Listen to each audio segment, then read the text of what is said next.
is new with you, Craig? Can you MT, hear me?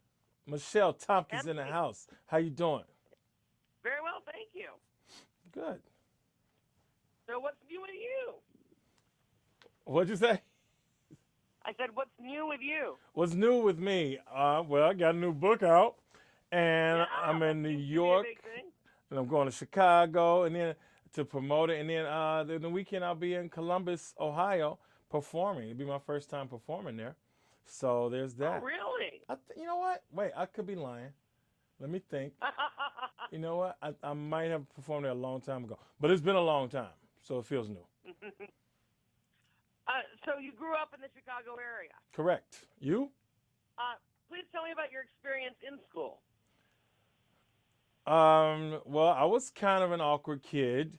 In high school, my mother drove to school, like drove me to school because she taught at the school I went to. So there was that. My mother taught at my school. She taught choir, and of course, I excelled in choir. Um, I, but I was a pretty good kid. Didn't get into too much trouble. And how did you know Devastating, that you wanted to super be an cute actor? dimples.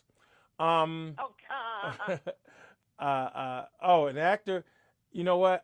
I caught the acting bug. I think in college. I did a little bit of acting in high school, and maybe even some in grammar school. But in college is where I started doing comedy, and that's when I realized that if I actually get good at comedy, there could be some opportunity for acting. So in college, I started doing comedy. I started, really taking the acting serious and all that. How would you describe your comedy for people who haven't seen you live before? My comedy is it's musical. It's it's very. It feels like at home with friends and family in the basement. It's audience participation. It's stream of conscience. It's some stories. It's some silliness, and it's almost like you're back in kindergarten, and your Oh, that kindergarten music teacher is forcing you to release and have a good time. sounds like fun. Oh, it's a blast. Now, what was your first professional acting gig? First professional acting gig. Let's see. There was I think I auditioned for this thing called the Downer Channel. It was a Steve Martin produced shows on NBC, I think, or Fox, one of those. And Wanda Sykes was on it. It was like a sketch show, and I auditioned to be. Uh, uh, they were like auctioning off a boyfriend or something, and I and I was like handsome guy. So you can it was a long time ago. You're still a handsome guy. Oh, Michelle, you took the bait. Thank you. Oh, good. How did you get the role in The Office? Auditioned. I remember that audition to a T. I went in there and I had this I did this song, a comedic song with Jerry Minor, and it was kind of making around. It was seen. Uh, uh, I think we did it 4 times, so I'm not sure which one they saw. But when I went into the audition, Greg Daniels, who developed The Office for American TV and head producer of The Office, he said, "Oh, I saw your video. It doesn't get much funnier than that." And I was like, "Thank you." So now the pressure's on. It's like, "Oh man, now I got to outdo my video."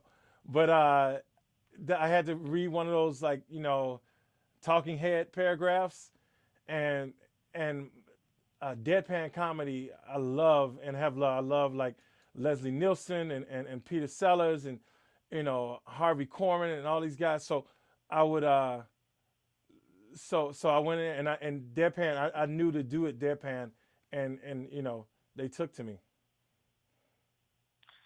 And how did you celebrate getting that role? More like I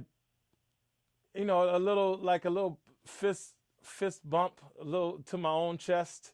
Um, but everything is always like in lanes for me. And what I mean by that is like when I got to Hollywood, it was like, okay, figure out how to get the audition lane. Then okay, and then I moved over a lane, and then now I'm auditioning. Now I got to get the part lane. Then or get the callback. Then I moved to the callback. Then I moved to the part. To get in the part. Um, so when I celebrate, it's when I get something. It's always I try to curb my enthusiasm. You know what I mean? I think that my biggest celebrations came. I got these two parts back to back, and I was in New Jersey, Atlantic City, and I got the calls that I got these. I got knocked up, and I got this part in this movie called Daddy's Little Girls, and it was that was my big like. Again, it was a personal like, yeah, kind of celebration to myself, but I don't go out and go, okay, I got this, and now it's time to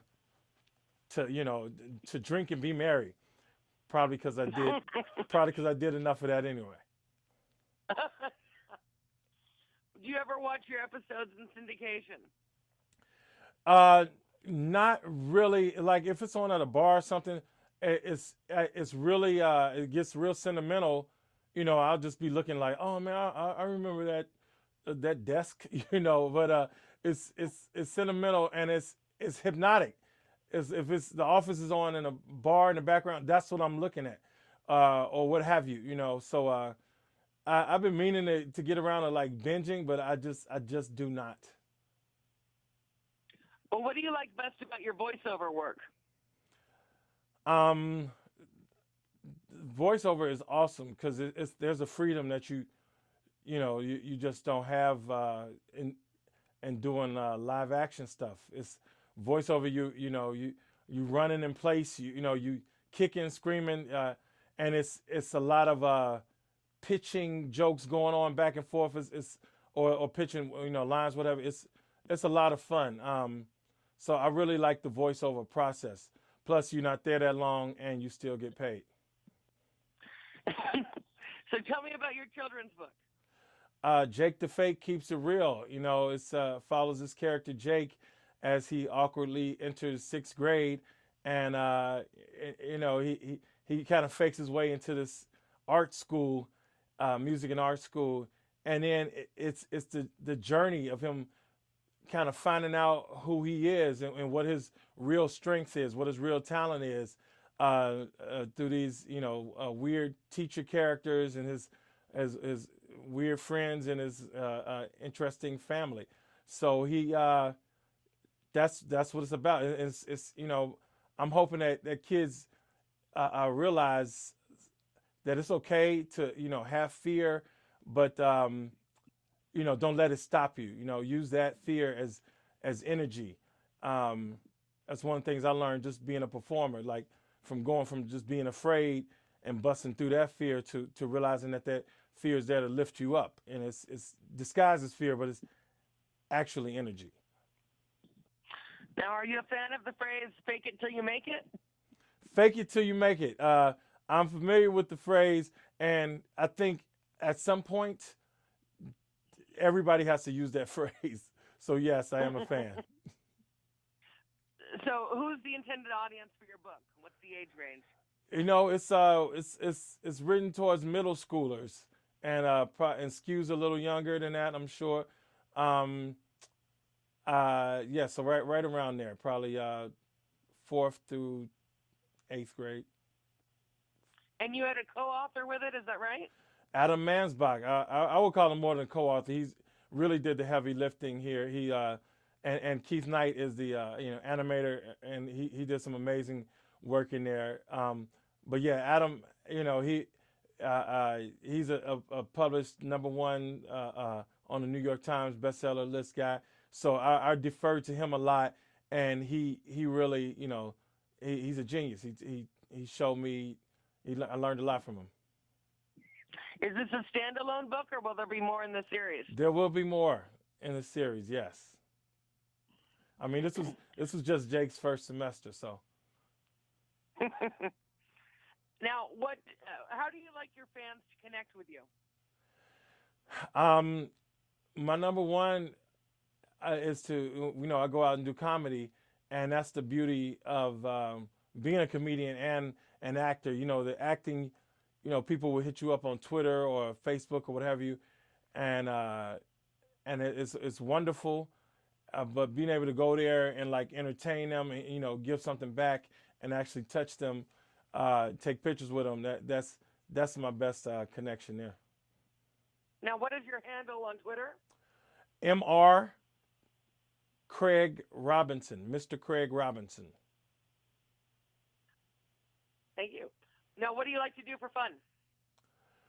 I love going to hear live music. I love sitting in with bands. I have my own band called the Nasty Delicious. So it's probably going to involve something with me performing. What's next for you? I just shot a pilot called Ghosted with Adam Scott. So we're actually waiting on whether they pick it up or not. It's for Fox. So, I'm putting it out there for some good energy. And we'll see. We'll see. But that's pretty much dominated my life for the past 4 months. Where can we find your book? Where can we find a book? Anywhere books are sold.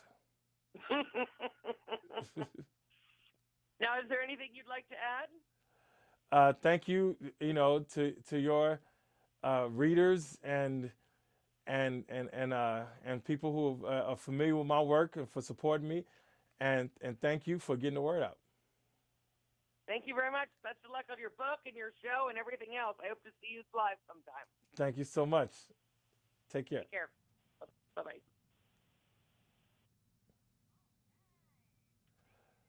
Oh my God! Thank you so much. And she was kind of she was like, "Here's this question. Here's another question. Here's another question. Got another one for you."